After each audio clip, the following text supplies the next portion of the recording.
दोस्तों, आकांक्षा दुबे के मामले में बहुत बड़ी खबर है, सबसे बड़ी खबर है, और वो ये है कि समर सिंह को फाइनली गिरफ्तार कर लिया गया है। जी हाँ, समर सिंह गिरफ्तार हो गया है। जो समर सिंह 25 मार्च के बाद से लगातार फरार था, जिसके बाद लुकआउट नोटिस तक जारी किया गया था, इनाम घोषित करने की तैयारी तक हो गई थी। फाइनली उसी समर सिंह को गाजियाबाद की एक सोसाइटी से बेहद बुरी हालत में पकड़ा गया है।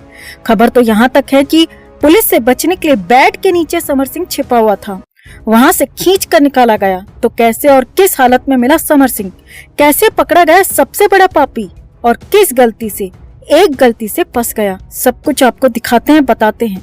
आप भी वीडियो को शेयर कर ज्यादा से ज्यादा लोगों तक पहुंचाएं और कमेंट में समर सिंह की गिरफ्तारी पर अपनी राय जरूर दें। चैनल के साथ जुड़कर चैनल को सब्सक्राइब कर हमारी आवाज बने। तो आकांक्षा दुबे के मामले में फरार चल रहा समर सिंह गिरफ्तार हो गया है, पकड़ा गया है। पुलिस ने फाइनली दबोच लिया है। कई जगहों पर ठिकाना बदलने के बाद, दिल्ली, नोएडा, यहाँ तक उत्तराखंड के चक्कर काटने के बाद, सिर छिपाने के बाद गाजियाबाद की एक सोसाइटी में समर सिंह छिपा हुआ था। पुलिस ने सोसाइटी के अंदर छापा मारा और बेहद बुरी कंडीशन में समर सिंह को गिरफ्तार कर लिया। गाजियाबाद में राजनगर एक्सटेंशन के चाम्स क्रिस्टल सोसाइटी को समर सिंह ने अपना ठिकाना बनाया हुआ था। बताया जा रहा है कि यहाँ पर सोसाइटी का ये फ्लैट समर सिंह के ही किसी करीबी का था और समर सिंह पिछले करीब हफ्ते भर से इसी फ्लैट में छुपा हुआ था। आगे देखिए, समर सिंह को पूरा भरोसा था कि यहाँ से, यानी कि गाजियाबाद के राजनगर एक्सटेंशन की चाम्स क्रिस्टल सोसाइटी से पुलिस उसे ढूंढ नहीं पाएगी, खोज नहीं पाएगी। लेकिन पुलिस तो अगर चाहे तो फिर कुछ भी कर सकती है, और हुआ भी वही। वाराणसी पुलिस की क्राइम ब्रांच शुक्रवार 7 अप्रैल की सुबह सोसाइटी पहुंची और वहां जाकर सीधे समर सिंह के उसी फ्लैट में पहुंची। समर सिंह के साथ फ्लैट के अंदर एक उसका हाउस हेल्प यानी कि नौकर भी था, जो कि घर की साफ सफाई और समर सिंह के लिए खाना बनाने के लिए रखा हुआ था।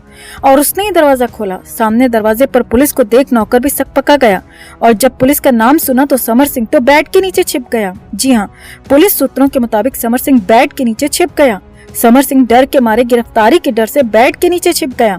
हालांकि पुलिस ने उसे दबोचने में देर नहीं लगाई। बेड के नीचे से समर सिंह को घसीटकर खींचकर निकाला गया और फिर अरेस्ट कर लिया गया। गर्दन दबोच ली गई।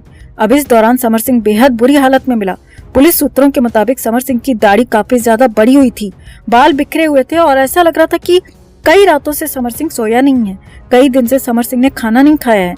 ऐसी कंडीशन समर सिंह की यहाँ पर नजर आ रही थी। पुलिस सूत्रों के मुताबिक कई दिन से समर सिंह की तलाश चल रही थी, मगर वो शातिर अंदाज में अपने ठिकाने बदल रहा था, लिहाजा पकड़ा नहीं जा रहा था। लेकिन समर सिंह ने एक गलती कर दी। जी हाँ, एक गलती से उसका काम तमाम हो गया। पुलिस सूत्रों के मुताबिक समर सिंह किसी को फोन नहीं कर रहा था, लेकिन हाँ, इंटरनेट के जरिए, ईमेल के जरिए बात कर रहा था।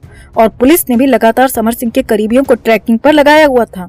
और खबर है कि 5 अप्रैल को समर सिंह ने इंटरनेट के जरिए गोरखपुर स्थित अपने एक करीबी से बात की थी और गाजियाबाद छोड़ने के बारे में भी बताया था, क्योंकि समर सिंह लगातार प्लान बदल रहा था, लगातार ठिकाने बदल रहा था, एक ठिकाने पर बहुत ज्यादा दिन तक नहीं रह रहा था।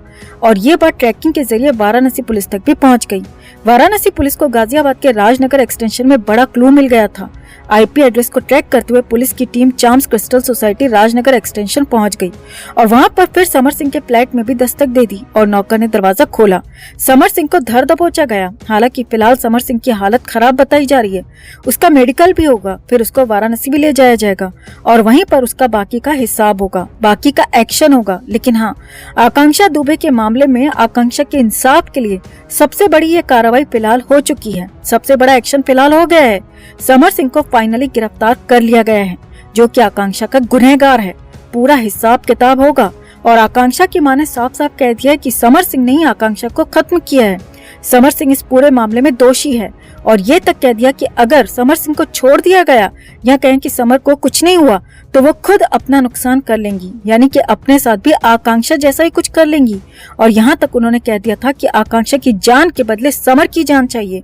तो आपका इस पूरे मामले पर क्या कहना है? समर की गिरफ्तारी पर क्या कहना है? आकांक्षा की मां की डिमांड पर क्या कहना है? कमेंट में इसे लेकर आप भी अपनी बात, अपनी राय जरूर रखें और चैनल के साथ जुड़कर चैनल की आवाज बने। तो आकांक्षा दुबे मामले में पहली बड़ी अपडेट ये है कि समर सिंह को सामने आना ही पड़ा है। 10 दिन से फरार समर सिंह को बाहर आना ही पड़ा है।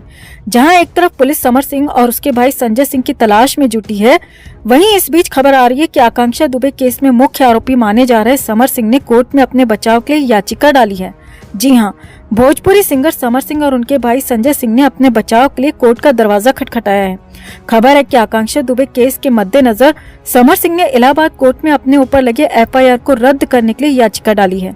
4 अप्रैल को समर सिंह ने कोर्ट में अपनी ये दलील रखी है और खुद को बेकसूर बताया है और आकांक्षा की मां मधु दुबे की एफआईआर को निरस्त करने की मांग कोर्ट से की है। समर सिंह ने अपनी याचिका में लिखा है कि आकांक्षा दुबे की मौत में उनका कोई हाथ नहीं है। याचिका के मुताबिक समर सिंह ने बताया कि मुझ पर लगे आरोप बेबुनियाद हैं। मेरा करियर खत्म करने के लिए मुझ पर ये तमाम आरोप लगाए जा रहे हैं। इस एफआईआर की वजह से मुझे मेंटली और फाइनेंशियली बहुत नुकसान उठाना पड़ रहा है, इसीलिए मुझे आरोप मुक्त किया जाए। यहाँ आपको बता दें कि इंडियन पीनल कोड के आर्टिकल 482 के अधीन समर सिंह और उसके भाई संजय सिंह ने ये याचिका डाली है और उसमें एफआईआर के साथ ही पुलिस द्वारा जारी किए गए लुकआउट नोटिस को भी रद्द करने की मांग की है। हालांकि इलाहाबाद कोर्ट में अभी याचिका डाली गई है। कोर्ट क्या फैसला लेती है इसके लिए इंतजार करना होगा। यहाँ आपको बता दें, दोनों आरोपी भाई आकांक्षा दुबे की मौत के बाद से फरार हैं। पुलिस ने दोनों के खिलाफ लुकआउट नोटिस भी जारी कर रखा है। अब देखना होगा कि कोर्ट समर सिंह की इस याचिका पर क्या फैसला सुनाता है। वहीं अब इधर दूसरी बड़ी अपडेट की बात करें तो वो आ रही है उस पार्टी को लेकर जहां आकांक्षा आखिरी बार गई थी।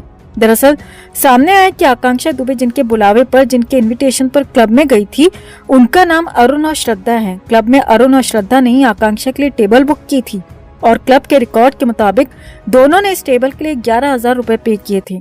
अरुण और श्रद्धा पहले ही पहुंच गए थे और 8 साढ़े 8 के बाद आकांक्षा दुबे वहां पहुंची थी। इसके बाद तीनों ने एक साथ क्लब में एंट्री की थी। अब क्लब के स्टाफ के बयान की माने तो अरुण और श्रद्धा ने क्लब की सबसे महंगी सीट बुक की थी, जिसमें महंगी से महंगी बियर भी इंक्लूड थी और हर तरीके का खाना अवेलेबल था। तीनों यहाँ पर 5 से 6 घंटे रुके थे, डांस कर रहे थे, बातें कर रहे थे, मगर खाने के लिए कुछ भी मंगाया ही नहीं। 5 से 6 घंटे में तीनों ने सिर्फ पानी पिया और कुछ खाया पिया नहीं। क्लब के स्टाफ की माने तो पहले तो सब नॉर्मल लग रहा था, मगर धीरे धीरे सिर्फ आकांक्षा मैडम ही डांस कर रही थी और दोनों सिर्फ खड़े थे और दोनों के बीच कुछ इशारों में बातें हो रही थी। सूत्रों की माने तो क्लब के स्टाफ ने बताया कि आकांक्षा मैडम अगर कुछ वेटर से लेना भी चाह रही थी तो उन्हें लेने नहीं दिया जा रहा था, बस उनको एक बार पानी पिलाया गया। इसके बाद आकांक्षा मैडम डांस पर डांस किए जा रही थी, झूम रही थी।